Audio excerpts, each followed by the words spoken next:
I got a message from a guy, also 17 at my school, I didn't know him, asking me to send him a photo. And when I ignored his message, he sent me 4 photos that he already had of me. And that was just when my life imploded around me.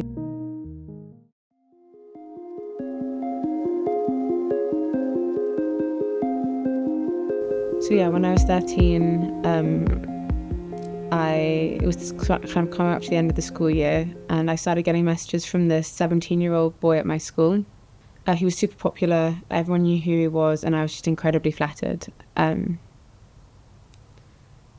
I was in my room in the evenings and I got a message from him, it just made me feel much better about myself. And I was just shocked that he wanted to talk to me, essentially.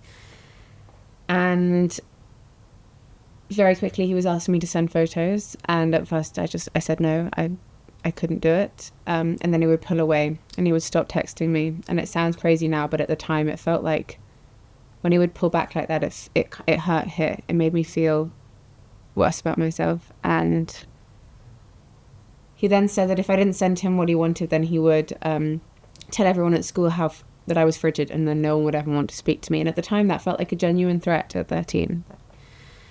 And so I started sending photos in revealing tops or in a bikini, or I could kind of justify that in my head because people post stuff like that on Instagram, and I tried to make myself feel empowered by that, like trying to kid myself into thinking that it was an empowering thing, because there was this messaging around kind of owning your body and your sexuality, and it didn't feel empowering though. It felt disgusting, and I felt small and vulnerable and disgusted by myself.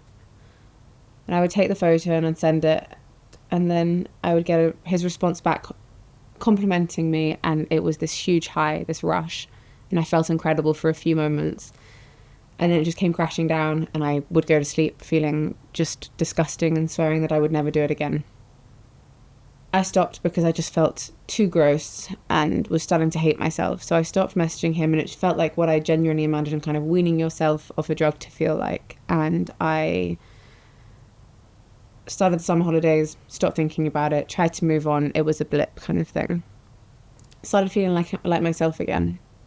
Then I got a message from a guy, also 17 at my school, I didn't know him, asking me to send him a photo. And when I ignored his message, he sent me 4 photos that he already had of me.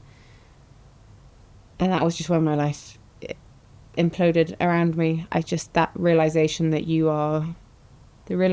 I was owned by this person who I couldn't even picture what his face looked like. I didn't know this man, and he owned me. I found out later that he had them because him and the first guy had been playing top trumps with them at a festival that they'd been at. And he basically said that if I didn't send him whatever he wanted, he would send those photos all around the school. And that was not an option. My parents seeing those photos was not an option that I could live with. So although it's so frustrating to say it, I just want to go back and make my 13-year-old self go and ask for help.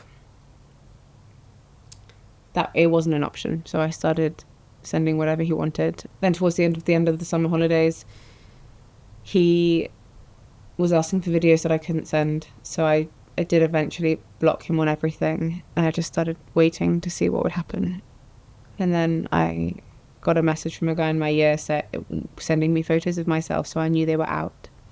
And went back for the new school year. I just turned 14 at this point. And the photos were out, and I watched them spread over the first few weeks because my friends stopped speaking to me, and people would shout out of windows kind of asking if I could send them photos next or calling me a slut. I felt so small and guilty, and I felt so much shame that I just wasn't really fully there. And I just thought my life was over and it was my fault, which is why when the school found out and they punished me and not the boys, I was grateful to them for not calling the police. I thought that I was going to be the person that was in trouble, and it felt totally fair that they were punishing me because in my head this was all my fault. I started self-harming because I really believed that I needed to be punished more, that I had done this terrible, terrible thing. And then I completely stopped sleeping, started hearing voices, and was eventually hospitalised with a psychotic episode and spent several months on suicide watch. And looking back, like, the voices that I was hearing were kind of mimicking the things that people had said at school. So I would have kind of paintings on the walls shouting at me and calling me a slut and saying that I shouldn't be here anymore. And then my mum kept me alive, stayed within a metre of me for months to keep me alive. But for me, the worst part is the fact that then after that, I couldn't speak about anything that had happened. That was almost worse for me. I kind of came out of this acute psychotic episode and realised that my whole life was in pieces around me. And the photos were still this major thing. And I didn't see a world where I would be able to live a normal life. And so I stopped speaking to anyone. I didn't try and make new friends. I was so worried that I'd have to speak about the photos. Couldn't look in the mirror. I basically just studied obsessively and stayed in this little bubble. And I just felt completely disgusting. And I felt very alone. I thought I was the only person in the whole world who'd been stupid enough to do this thing that had ruined her life. And that was it. And that was the hardest part. And it's the most frustrating and sad part looking back, because what a waste of years thinking that I was just completely alone.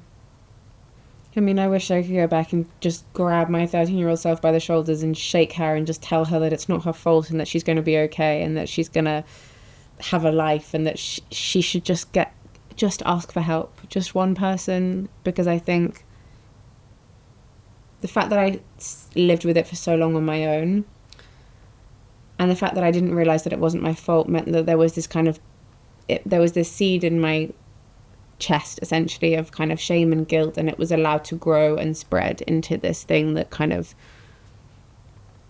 completely controlled me. It was consuming shame, and I wish just one person had just said, it's not your fault and it's going to be okay, and like, you're going to be fine, would have made such a big difference to me. And also obviously not to send the photo, because like, you know, that those boys controlled me from the very moment I sent that photo. They controlled me and they owned me. And once I had sent it, that it wasn't too late to get help, because I thought that once I'd sent that photo, that was it. Everything was kind of ruined from that point. But I just wish I'd gone and found one person to support me rather than trying to deal with it by myself, because it just made everything so much worse. For me, it's about talking about it, because this stuff is so common. Like, you know, all kids are kind of battling with with things that they see online that make them uncomfortable or experience online. But people don't talk about it. There's so much shame and fear that you're going to be in trouble that kids just sit with it by themselves. And I think that's terrible. I think it's all about kind of communicating about this stuff openly. So at 18, I left school and we went into lockdown, and me and my mum still had never spoken about the photos. And we'd barely had a relationship after I'd recovered from the psychotic episode. We didn't really have a relationship because I couldn't say what had happened to me out loud. So we basically went into separate rooms during lockdown, and we wrote a long letter to each other so that I could explain my version. So that I could explain what had happened to me without saying it out loud. And that was the thing that started us being able to rebuild our relationship. And so we published the letters as a book to try and like help give parents and kids that, like, a resource to help bridge that gap, because there's such a gap between generations. So it was we wanted it to help parents and kids be able to have these conversations that are so tough. And when the book came out, that was the first time I started to realize that this hadn't been my fault, because I got so many messages from people saying that like a similar thing had happened to their brother or sister or whatever, or them. And I was like, you know, I would never say that it was your fault. It's obviously not your fault in this situation, which means it wasn't mine. So it kind of got me thinking, and it made me really sad that there were so many people who were sat in their bedrooms thinking that they were the only ones, and that they were sitting with that shame and that loneliness. And I was like, we have to do something to get kids and young people speaking about what they are seeing and experiencing online. So I started campaigning with the NSPCC as an ambassador for them, and then I was frustrated that people were not going directly to young people and hearing what their experiences were growing up online. I felt that often I was in a room of adults who hadn't asked young people what it was actually like. So I started Behind Our Screens as a platform just to get young people talking about this stuff openly, without the stigma, without the shame.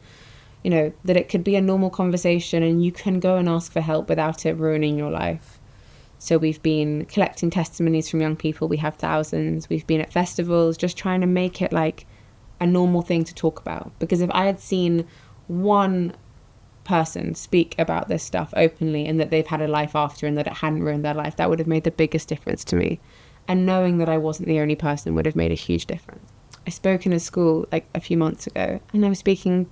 There was this young boy who was 12, and I asked the group, you know, why do people ask for photos? And this 12-year-old kid was like, that's how you get a girlfriend. You know, that's not a malicious kid. That kid is not doing anything wrong. That's just like, he doesn't have anywhere to go to ask that question, and for it to be challenged and for it to be corrected and for it to be explained properly without fear of punishment. So yeah, I think early intervention could make a huge difference so that kids feel like they can talk about this stuff without being punished. That's the most important thing, to have a safe space where people can talk about this openly.